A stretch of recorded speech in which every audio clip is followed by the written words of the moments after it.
Bismillahirrahmanirrahim. Assalamualaikum warahmatullahi wabarakatuh. Alhamdulillahi rabbil alamin. Inna hadzal qur'ana yahdi lillati hiya aqwam. Inna hadzal qur'ana basira wa nadhira wa la tus'alu an ashabil jahim. Inna sanulqi alayka qawlan sakila. Asyhadu an la ilaha illallah wa asyhadu anna Muhammadan abduhu wa rasuluh la nabiyya ba'd. Fa ya ibadallah wa man ahsanu qawlan mimman da'a illallah wa 'amila shalihan wa qala innani minal muslimin. Qala idan ghafiri zambi wa qabili tawbi sadidil iqab zituli la ilaha illa huwa ilaihil masir. Insyaallah mudah-mudahan senantiasa diberikan keberkahan oleh Allah Subhanahu wa taala, ketua beserta seluruh jajaran pengurus majelis, wabil khusus para jamaah sekalian yang hari ini hadir. Mudah-mudahan senantiasa diberikan kesehatan, kesempatan dan kemudahan untuk senantiasa bisa beribadah kepada Allah Subhanahu wa taala. Al-awwal, kita panjatkan puji syukur kehadirat Allah Subhanahu wa taala yang telah mempertemukan kita semua. Salam dan salawat semoga tercurah kepada junjungan kita Nabi besar Muhammad sallallahu alaihi wasallam beserta keluarga, sahabat dan pengikutnya sampai akhir zaman. Alhamdulillah hari ini kita bisa bermuajahah kembali. Bulan lalu udah mulai atau baru ini? Sudah sekali? Alhamdulillah hari ini kita lanjutkan kajian kita. Saya nggak bawa kertas karena semalam habis ngisi mabit, jadi sama panitia diantar ke sini belum sempat pulang. Alhamdulillah hari ini kita bisa bermuajah kembali. Kita masih membahas dalam kitab Ta'lim Muta'allim Imam Zarnuzi, adab lebih tinggi daripada ilmu. Pembahasan kita menjadi penting karena kita akan hidup dalam kehidupan bermasyarakat. Maka hal yang paling utama yang harus kemudian ada pada diri kita adalah tentang akhlak. Boleh jadi hari ini kita punya ibadah yang sangat baik. Boleh jadi hari ini kita sujud di hadapan Allah Subhanahu wa taala dengan sangat baik. Boleh jadi hari ini kita kemudian tilawatul Quran dengan sangat baik. Tapi ketika kemudian kita tidak memperhatikan akhlak dan adab, maka sesungguhnya bisa jadi semua kemudian amalan-amalan kita di hadapan Allah Subhanahu wa taala menjadi sia-sia. Itu sebabnya para ulama mengajarkan kepada kita bahwa bukan laisa muzarat sujud, yang namanya ibadah itu bukan cuma tentang sujud. Ibadah itu juga tentang adab, tentang akhlak, tentang nilai-nilai dan etika norma yang ada dalam kehidupan bermasyarakat. Karenanya hari ini kita awali kupasan kita dengan salah satu asya'u tadmiruhu, 3 hal yang menghancurkan. 3 hal yang menghancurkan amal. Salah satu asya'u tadmiruhu, 3 hal yang menghancurkan amal manusia. Jangan kaget kalau nanti kemudian ternyata di yaumul hisab ada banyak orang yang kemudian ternyata di dunia penuh dengan begitu banyak amalan, tapi nanti saat di hadapan Allah Subhanahu wa taala cuma seperti amsalu riyahati tahabu, cuma seperti debu yang berterbangan. Jangan kaget kalau nanti kemudian ternyata begitu banyak orang yang di dunia itu dikenal sebagai orang saleh di antara kita semua. Begitu kemudian dia dianggap sebagai orang alim di antara kita semua, tapi ternyata di hadapan Allah Subhanahu wa taala ternyata tidak ada apa-apanya amalannya. Bahkan banyak amalan yang nanti dilempar di hadapan ke wajahnya, lantas kemudian Allah Subhanahu wa taala menganggap semua amalannya menjadi amalan yang sia-sia. Itu sebabnya memperhatikan amalan-amalan yang bisa menghancurkan kemudian amalan kita adalah hal yang utama. Bukan cuma sekedar kemudian kita memperhatikan sujud-sujud kita. Apa yang hal-hal yang menghancurkan yang pertama? Yang pertama kata Imam Zarnuzi dalam kitabnya Ta'lim Muta'allim, yang pertama salah satu asya'u tadmiruhu al-gurur yudammiru ukhuwah. Yang pertama, kesombongan itu menghancurkan persaudaraan.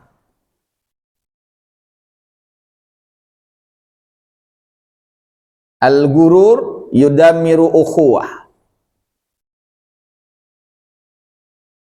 Kesombongan itu menghancurkan persaudaraan. Susah.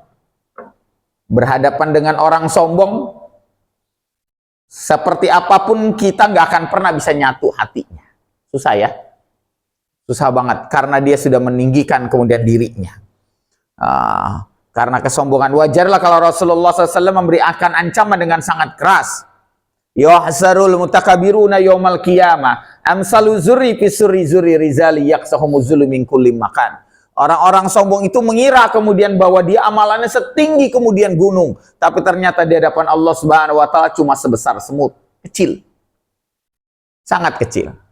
Wala tamsi fil ardi maraha. Kalau ada ancaman dari Allah, wala tamsi fil ardi maraha. Gak usah sombong loh, karena lu gak akan pernah setinggi gunung dan sedalam lautan. Kesombongan itu menghancurkan banyak hal pada kehidupan kita semua. Ya, ada saudara kita.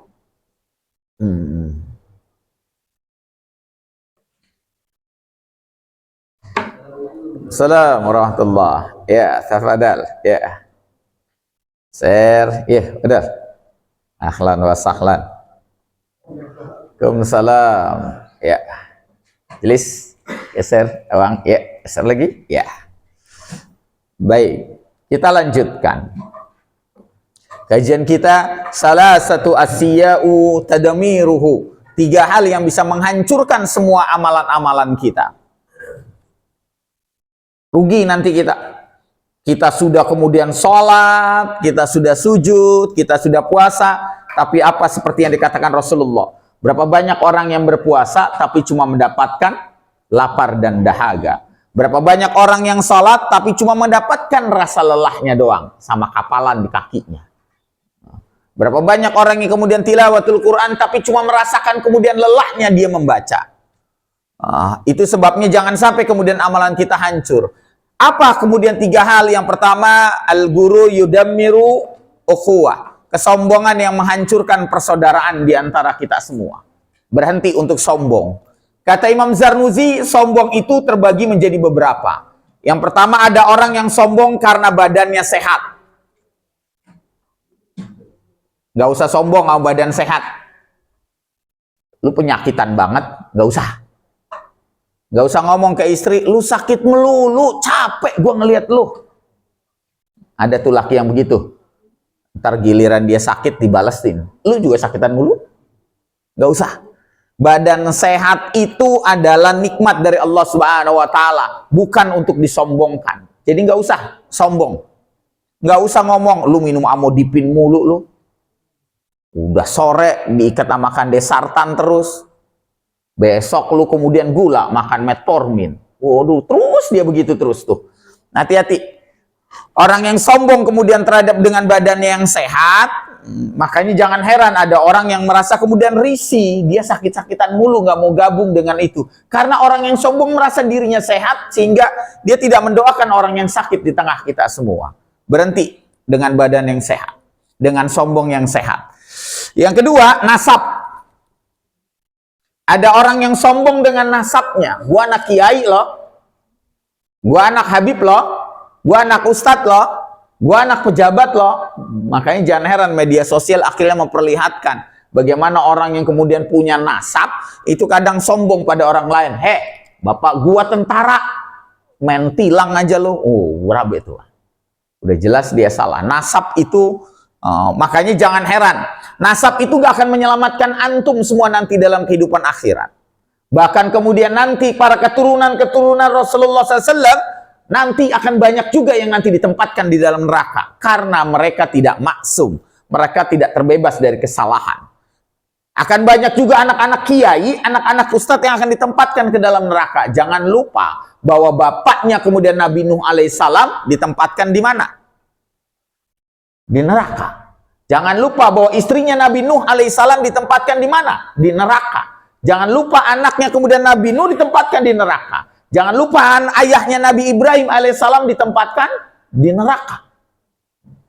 Jadi nggak usah sombong sama nasab, karena nggak akan nyelamatin apapun nasab kita.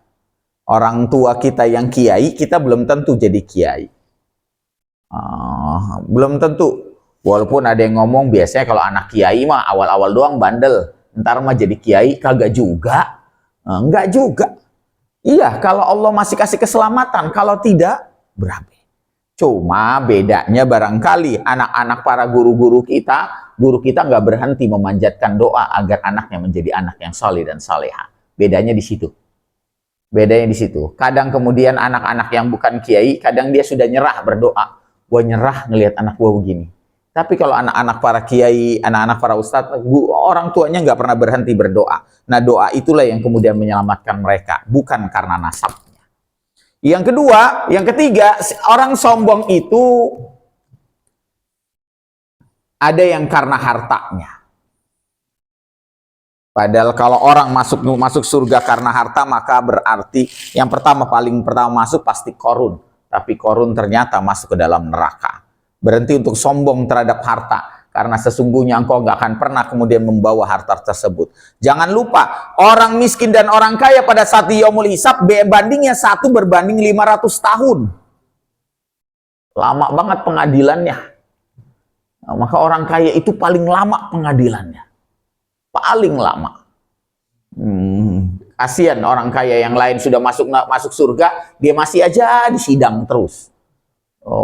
Yang lain sudah masuk surga, dia masih disidang terus. Itu sebabnya wajarlah kalau orang-orang yang punya harta, maka dia punya kewajiban untuk bersedekah di hadapan Allah Subhanahu wa taala. Apalagi yang kemudian kesombongan, yang sombong karena kekuasaan. Apalagi yang sombong, ada orang yang sombong karena pemikiran. Padahal pikirannya salah tapi sombong. Banyak juga begitu tuh. Udah salah sombong lagi. Udah ada yang salah sombong dan kemudian dibela lagi. Waduh, tuh. Udah salah, sombong, kemudian dibela sama orang-orang yang kemudian ya Allah, tuh udah berabe tuh. Ad-dinu huwal aqlu mala aqlu huwal lahu. Begitu banyak pemikiran yang sesat tapi kemudian dibela oleh manusia. Banyak kan? Makanya wajarlah kalau dalam hadis itu sampai la taqumus saah, kiamat nggak mungkin terjadi sampai yurfahu fiha ilmu, orang-orang baik sudah diangkat, wa yangzilu fiha zahlu, maka kemudian ada orang-orang alim tapi bodoh, menyesatkan dan dibela begitu banyak pengikutnya. Dan sekarang kita sudah akan melihat hal itu. Apalagi kemudian yang kemudian ternyata kesombongan, pengikut. Jadi nggak usah sombong punya follower banyak, nggak usah. Nggak akan nyelamatin. Kamu hanya butuh 40 orang. Kita ini hanya butuh 40 orang. Coba lihat di HP-nya. Ada nggak kita cuma butuh 40 orang yang tidak menyekutukan Allah dan dia rajin ibadah. Lantas kalau kita meninggal dunia 40 orang itu berbaris nyolatin kita, selamat kita sampai di akhirat. Cuma butuh 40 orang. Cuma kan terkadang kita nyolatin jenazah kadang nggak sampai 40. Ini aja berapa nih? Ini kurang banyak nih. Kalau kita mati ini kurang banyak. Kita cuma butuh 40, dalam hadis begitu. Anda hanya perlu 40 orang yang dia rajin ibadah dan tidak menyekutukan Allah. Karena ada orang yang rajin ibadah dan menyekutukan Allah. Kalimatnya cuma gitu. Wa'budallaha wa la tusyrik billah. Jangan kemudian dia rajin ibadah dan kemudian dia tidak menyekutukan Allah. Maka sesungguhnya engkau akan selamat dalam kehidupan akhiratmu dan engkau ditempatkan ke dalam surga. Cuma 40. Jadi kalau ada follower 1 juta, belum tentu bisa menyelamatkanmu. Makanya wajarlah kalau kemudian diingatkan oleh Imam Ghazali dalam kitabnya Sunwatul Arifin, nanti akan datang masanya min asrati sa'ah. Kiamat tidak mungkin sampai nanti terjadi, sampai nanti orang kemudian disolatin jenazah, itu cuma keluarganya saja. Sudah makin banyak belum? Udah mulai banyak ya, disolatin cuma keluarganya doang. Tetangganya kagak ada, saudaranya kagak ada, yang lain kagak ada yang datang. Kenapa? Karena orang kemudian sudah sibuk dengan urusannya sendiri, sampai kemudian ibadah jenazah yang kemudian pahalanya besar mereka tinggalkan. Kenapa kemudian sholat jenazah, kemudian nguburin, makamin, sampai selesai itu semua prosesinya, kenapa pahalanya gede banget? Nggak ada amalan yang lebih besar kecuali setelah haji dan umroh, kecuali kemudian kita mengikuti prosesi jenazah. Kita takziah, nungguin sampai selesai dimandikan, selesai kemudian sholatkan, datang kemudian ke makamnya, dan lantas kita pulang, pahalanya sebesar gunung Jabal Nur dan Jabal Uhud. Kita punya pahala segede gitu? Kagak ada. Tapi makin lama makin sedikit yang datang. Saya sudah sering banget nyolatin sampai ke makam. Saya pernah kemudian ngurusin cuma 7 orang sampai ke makam. Ya Allah, sedih banget. Cuma 7 orang. Kadang nyolatin, cuma kemudian hitungannya belasan orang. Nggak sampai 40, padahal ngarepin 40.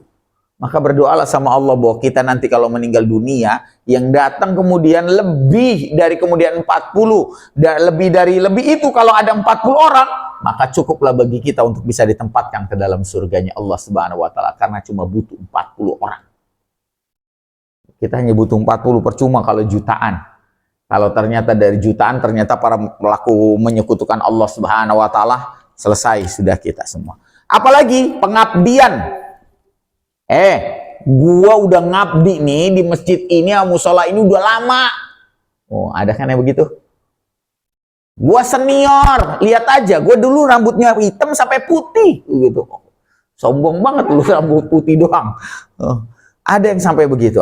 Makanya jangan heran, saya tertarik kalau kapan-kapan wisata lah, berangkat ke Masjid Sejuta Pemuda di daerah Sukabumi. Nah, tur rame-rame ke Masjid Sejuta Pemuda, datang untuk menikmati kemudian 1 hari gitu. Menikmati, datang asar sampai kemudian maghrib, sampai kemudian isya, nanti habis isya pulang. Menikmati kebersamaan di sana. Karena isinya semua anak muda tuh. Masjid Sejuta Pemuda. Ada yang sudah ke sana? Belum? Ada yang udah ke Ancol? Ke Ancol aja lu, cepet. Yang itu lama banget tuh. Oh, gitu. Ayo ke Masjid Sejuta Pemuda di daerah Sukabumi. Parkirannya kecil, tetapi kalau antum datang ke sana beda hawanya. Anak-anak muda semua yang ngurus kita dilayanin, ada kafe di sampingnya, yang kemudian semuanya free, makan gratis, minum gratis semua di sana. Kita bisa kemudian dapat tempat tidur gratis di sana. Bebas semuanya, Pak. Wah, luar biasa. Dan isinya pemuda. Dan kepengurusan itu dia ada melewati training, ada lewat latihan. Makanya ada rekrutmen banyak. Karyawannya banyak banget di sana. Saya nggak tahu bagaimana kemudian kafalah yang bisa diberikan kepada para pengurusnya, Pak. Jadi pengurusnya itu dikasih kafalah atau gaji. Anak-anak muda semua. Untuk melayani umat. Masya Allah. Itu luar biasa. Itu pengabdian. Kadang kita cuma pengabdian, tapi kemudian nilainya juga belum nggak ada sama sekali. Ini masjid gue yang bangun dari awal sampai akhir. Ini masjid wakaf. Enggak. Pengabdian, kesombongan itu wala tamsi fil ardi maraha. Ini kesombongan itu memang menghancurkan semua persaudaraan. Kalau sudah ada yang sombong, udah selesai. Apalagi yang kedua, apa yang menghancurkan salah satu asya'u tadmiruhu amaluhu. Yang kedua adalah bahilu fi tasamuhu, bahil dalam memaafkan. Ini repot nih. Ada orang yang bahil dalam memaafkan. Makanya sampai para ulama berkata, pelit yang sesungguhnya itu bukan kemudian dia punya harta dan gak ngasih, gak bersedekah, gak berinfak, dan gak wakaf. Itu bahil, itu pelit. Tapi ada yang lebih pelit, yaitu pelit dalam memaafkan. Repot, Pak. Kalau kita sudah pelit dalam memaafkan. Seorang suami istri nggak boleh pelit memaafkan satu sama lain. Nggak boleh pelit. Kalau suami istri sudah pelit sama satu sama lain, maka yang akan terjadi mereka akan menuntut di kehidupan akhirat. Makanya Imam Ghazali cuma berkata begini, gampang istri itu masuk surga. Dan sebagaimana juga gampang seorang suami itu masuk surga. Gimana seorang istri gampang masuk surga? Kalau nanti dia sudah dibungkus kain kapan dan dimandikan, cukuplah kemudian seorang suami berkata kepada dirinya, Umi, aku ridho kepada dirimu. Gampang dia masuk surga. Cuma ngomong begitu doang. Gampang. Kalau dia sudah ridho, berarti apapun kesalahan yang dilakukan istrinya kepada dirinya, dia sudah maafin. Makanya Pak, nanti kita ngomong begitu tuh. Kalau istri kita sudah gak ada, udah. Saya ridho, Umi. Udah. Seorang suami gampang nanti kemudian masuk surga kalau istrinya lantas berkata ketika dia dibungkuskan kapan, Abi, saya sudah ridho, saya sudah ikhlas, saya sudah maafin semua kesalahanmu. Selesai. Minta sama istri kita begitu. Jangan bahil. Makanya wajar kalau para ulama sampai berkata kepada kita, seorang suami nggak boleh bahil ngasih ridho. Umi, saya ridho. Umi, saya ridho. Ini ada suami pelit banget, udah pelit ngasih duit, pelit juga maafin. Aduh, berabe banget itu tuh. Itu bahil. Nggak boleh bahil dalam memaafkan. Karena mudah. Begitupun kita nggak boleh bahil memaafkan saudara kita semua. Jangan lupa, kenapa kita disuruh kemudian puasa Senin Kemis oleh Rasulullah SAW? Karena kata Rasulullah SAW dalam hadis yang sahih, antum puasa Senin Kemis itu karena pintu surga dibuka. Datanglah malaikat melapor kepada Ridwan. Zalika adni robna fala yu'zaina. Ya Ridwan, si fulan masuk surga sejengkal lagi. Ya Ridwan, si fulan masuk surga tinggal sejengkal lagi. Ya si fulan masuk surga sejengkal lagi. Kata Ridwan dicatat. Oke. Si fulan sejengkal lagi, tinggal istiqomah doang. Tapi tiba-tiba ada yang dilapor. Ya Ridwan, si fulan masuk surga sejengkal lagi. Apa kata malaikat Ridwan? La, tidak. Dia tidak bisa kemudian sejengkal lagi masuk surga. Kenapa? Karena dia tidak mau memaafkan saudaranya. Nggak bisa. Nggak mau memaafkan itu selesai kita semua amalan. Jangan pelit maafin saudara, jangan. Makanya wajar kalau Rasulullah SAW, tahukah engkau siapa farhatul lil mu'minin, orang yang paling berbahagia di pagi hari ini pagi. Tahu orang yang paling berbahagia di pagi hari? Karena dia ngirimin 3 doa. Jadi kalau pagi hari ini subuh kita ngirimin 3 doa. Apa doa yang pertama? Allahumma anta rabbi. Kita baca Sayyidul Istighfar. Orang yang baca pagi hari Sayyidul Istighfar, dosanya diampunkan sampai kemudian maghrib. Orang bacanya maghrib, diampunkan kemudian sampai pagi. Padahal cuma baca doa Sayyidul Istighfar ya. Hafal semuanya? Baca itu. Cuma 3 doa, maka engkau akan bahagia. Bahkan nama isud dunia, engkau bisa menggenggam dunia dan engkau akan bahagia. 3 doa saat pagi. 1, baca Sayyidul Istighfar. Yang kedua, membaca doa untuk orang tua. Itu nggak boleh ditinggal tuh kalau pagi hari, Pak. Kita cuma baca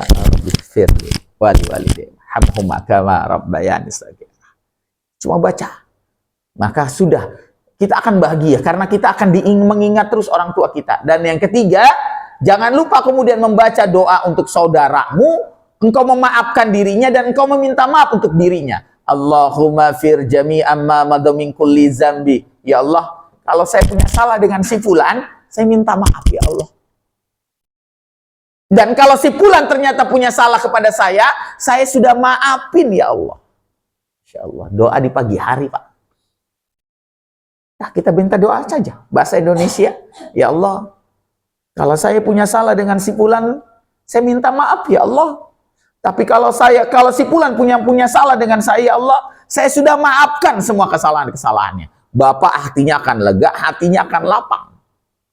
3 doa itu kita sudah mulai belajar. Udah jangan bahil dengan kemudian memaafkan saudara kita. Karena bahil itu tadmiruhu amaluhu. Karena yang namanya bahil itu menghancurkan semua amalan kita. Karena nanti orang banyakan masuk neraka bukan karena dia kagak sholat. Kebanyakan orang masuk neraka bukan karena dia kagak kemudian ibadah. Tapi kebanyakan orang masuk neraka karena perseteruan satu sama lain dengan saudaranya. Jangan lupa, itu yang harus diingatkan buat kita. Itu yang kedua. Yang ketiga, apa salah satu asya'u tadmiruhu amaluhu? Yang ketiga, rogibu mufritatu, banyak keinginan. Pak, hati-hati kalau sudah banyak keinginan. Karena orang yang banyak keinginan pasti akan menghancurkan rasa syukurnya. Udah begitu, rogibu mufritatu tadmiruhu asuk.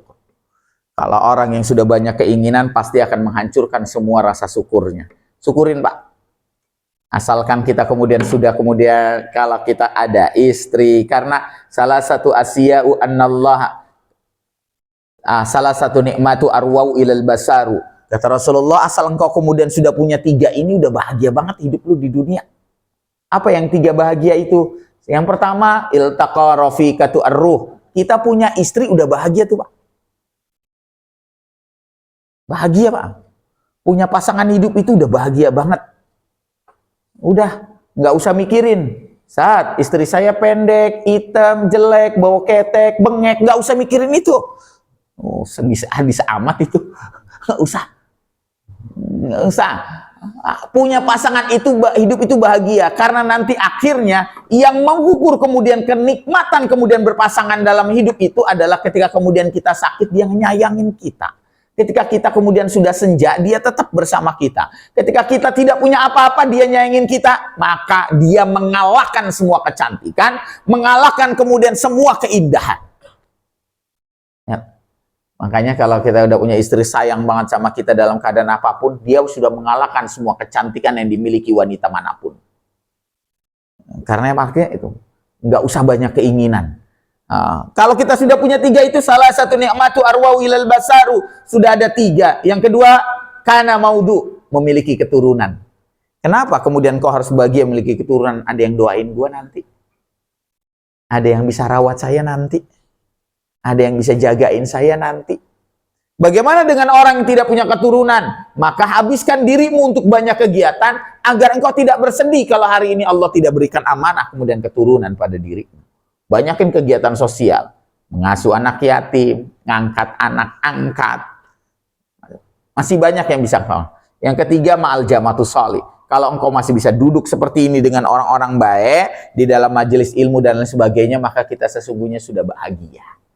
Ya, nggak usah banyak keinginan macam-macam. Kalau sudah miliki 3 hal ini cukup. Makanya wajar. Sini ya bang, duduk. Masya Allah. Siapa? Cucu. Masya Allah. Tuh bahagia banget. Apalagi udah usia megang cucu. Mangku. Wah udah. Asam urat hilang itu kalau udah mangku cucu. Tapi kalau cucu pergi asam urat kambuh lagi. Itu. Kalau udah punya cucu sakit itu hilang. Gendong sakit pinggang tuh hilang. Betul. Almarhum ayah saya begitu. Gendong tuh kuat ada cucu. Pas cucu pulang, bang kok pinggang gue sakit lah. Iya, anak 7 kilo. Beratnya usia baru 4 bulan lu gendong. Dalam usia 80 tahun ya sakit lah pinggang. Tapi lupa. Tapi dia lupa. Karena itu sudah menghilangkan semuanya. Kecuali rasa bahagianya yang ada. Jadi banyak keinginan, berhenti untuk banyak keinginan apapun. Nggak usah nengok kanan kiri melihat dunia, karena sesungguhnya semakin engkau memiliki dunia, semakin besar tanggung jawabmu. Nah, gitu para ulama berkata, semakin banyak engkau memiliki dunia, semakin besar tanggung jawabmu. Semakin engkau kemudian memiliki segalanya, maka semakin besar tanggung jawabmu. Tanggung jawab apa? Tanggung jawab pada kehidupan akhirat yang membuat harta engkau kemudian harus engkau salurkan pada saat kehidupan dunia, agar jangan sampai jadi beban pada saatnya nanti. Banyak keinginan, berhenti. Karena orang yang banyak keinginan pasti nggak akan pernah puas dalam keadaan apapun. Makanya wajar Rasulullah berkata, seseorang itu kalau dikasih 1 gunung emas pasti akan minta kemudian 2 gunung emas. Dikasih 1 lembah emas akan minta kemudian 2 lembah emas. Kapan dia cukup? 1 kali 2 meter, itu baru dia kemudian merasa puas dan cukup. Nggak akan pernah dia merasa cukup. Makanya kenapa pembandingannya cuma itu? Padahal lupa, kalau orang beriman itu nanti kalau dia meninggal dunia dengan semua amalannya yang kuburan tadi kecil jadi gede, Pak. Lega.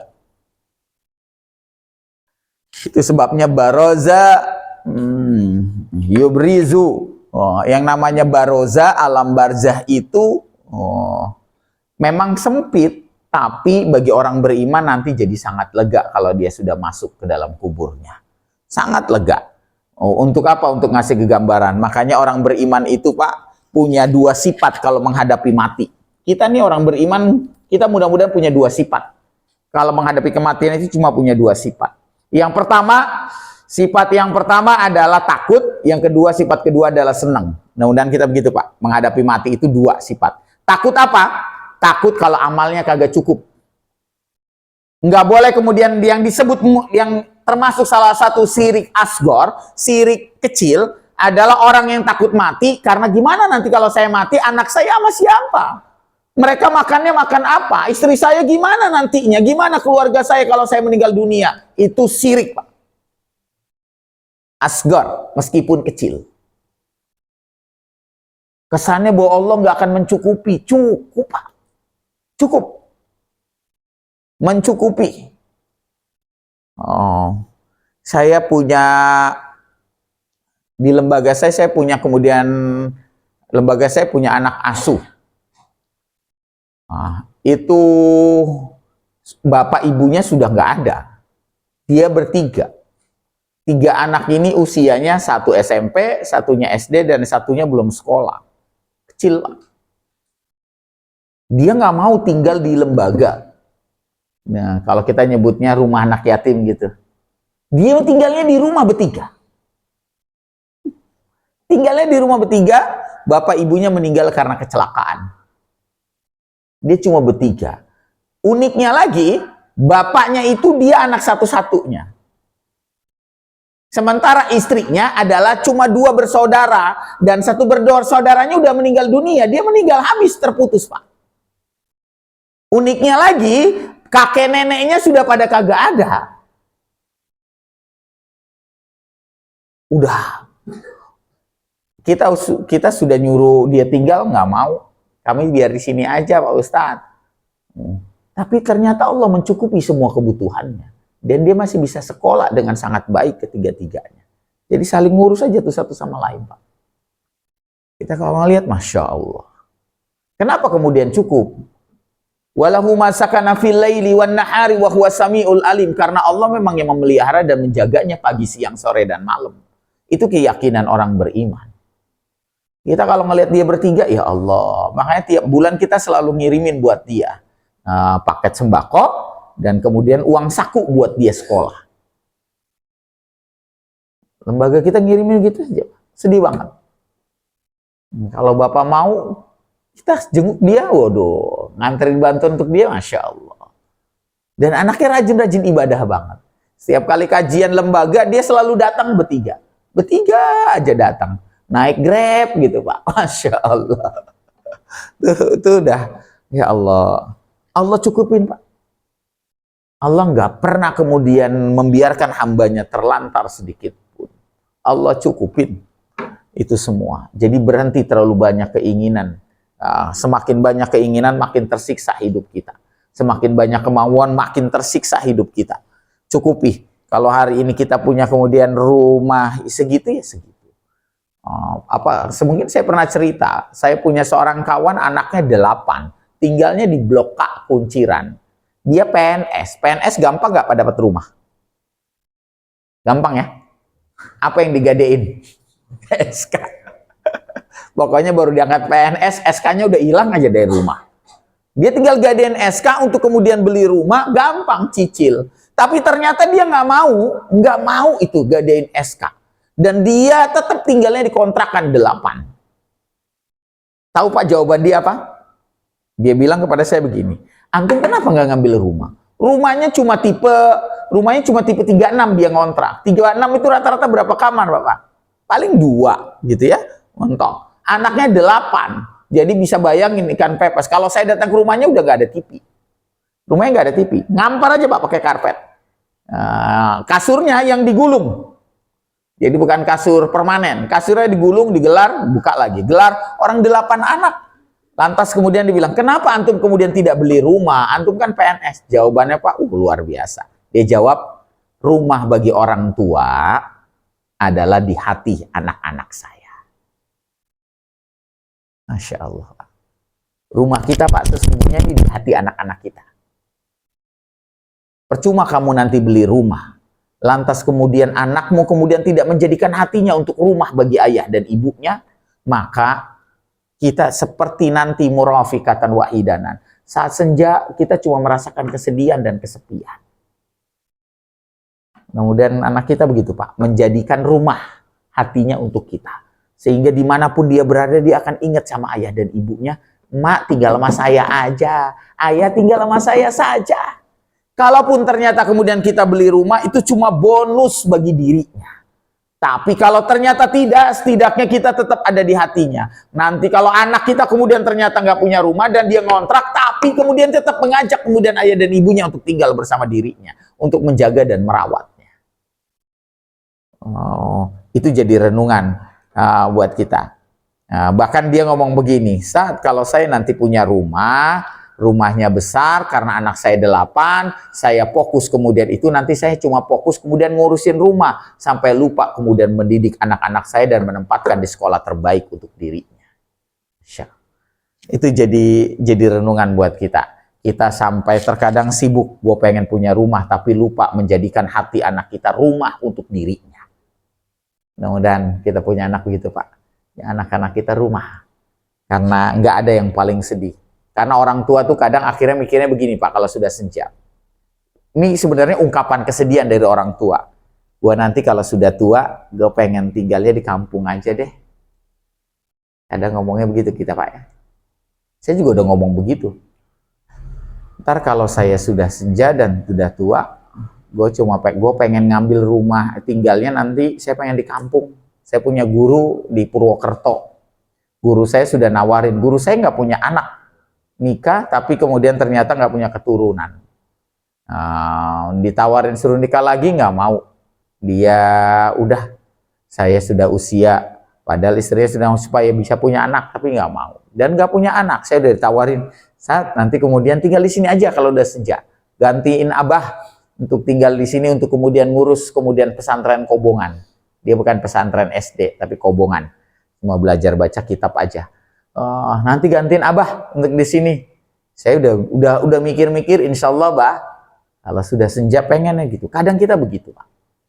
Sebenarnya kalau kata Dr. Abdullah Nasi Ulwan dalam kitabnya Tarbiyatul Aulad, kita punya buku ini bagus banget, Pak, buat ditaruh di rumah. Tarbiyatul Aulad, Dr. Abdullah Nasi Ulwan. Sekarang sudah ada terjemahannya. Pendidikan anak dalam Islam. Dr. Abdullah Nasi Ulwan sampai ngomong kepada kita semua, kalau ada orang tua ngomong begitu, itu sebenarnya ungkapan kesedihan dari hatinya dan juga harapan kepada anaknya. Harapan. Makanya, Pak, kalau misalnya anak kita ngomong gini, Bapak, Ayah tinggal saja saya sama saya, nggak usah ditolak, Pak. Ini kita kadang suka nolak. Suka nggak begitu nolak kita? Nggak usah, Bapak di sini aja jagain rumah. Emang rumah mau pergi kemana itu? Nggak usah. Jadi kalau anak sudah ngajak, Ma, tinggal sama saya aja ya, Ma. Iya, Nak. Udah ikut, Pak. Sisanya ridhoin saja. Kita nih kadang suka nolak, orang tua tuh suka nolak. Karena ayah saya juga begitu. Nolak. Pak, tinggal sama saya aja. Nolak. Sampai akhirnya terpaksa kita ngakalin. Gimana ngakalin? Saya beli rumah di Cikupa, yang masih ada lahan belakangnya, yang dia bisa cocok tanam, bisa nanam, bisa kemudian itu kan orang tua demen banget tuh yang begitu dah tuh. Ada kegiatan, akhirnya mau ditarik dari Tegal, kemudian tinggal di Cikupa. Jadi jarak saya dengan dia makin dekat. Paling yang bisa dilakukan oleh itu. Tapi akhirnya setelah sepuh, ya saya tarik akhirnya untuk tinggal bersama. Udah nggak bisa lagi nolak, udah sepuh. Sampai akhirnya meninggal bersama saya. Jadi banyak keinginan, berhenti untuk banyak keinginan, karena nanti keinginan kita yang terbesar adalah itu takut. Yang kedua, senang. Kenapa kemudian Anda kalau mati senang? Karena orang beriman itu kalau mati senang. Kenapa senang? Karena dia akan segera mendapatkan hadiah dari apa yang kemudian dia lakukan selama ini di dunia. Bapak senang nggak dapat hadiah? Senang kan? Kita begitu, Pak. Makanya orang beriman kalau meninggal dunia, Pak, matanya tidak terbelalak, matanya tidak merem, tapi kadang ngintip. Ngintip dia. Senyum tapi ngintip. Masya Allah. Kenapa dia kemudian sampai ngintip? Para ulama berkata sesungguhnya orang yang matinya dalam keadaan mata tidak terpejam, tidak terbelalak atau tidak merem, yang cuma ngintip, dia seolah-olah kemudian berkata dengan hadis Rasulullah, a'datul ibadiyah salihin. Ya Allah, gue dapat apaan ya? Gue dapat apaan ya? Masya Allah, pengintip gitu, Pak. Mulutnya senyum. Masya Allah. Makanya kalau ngelihat orang-orang di Palestina yang meninggal dunia dalam keadaan begitu senyum, padahal badannya telah hancur. Senyum itu, Masya Allah. Orang-orang Palestina itu luar biasa. Masjidnya roboh, dia sholat di bawah, tetap di reruntuhannya. Karena imannya kokoh. Lah kita masjidnya dan musolanya berdiri gagah, imannya yang roboh. Terbalik kita.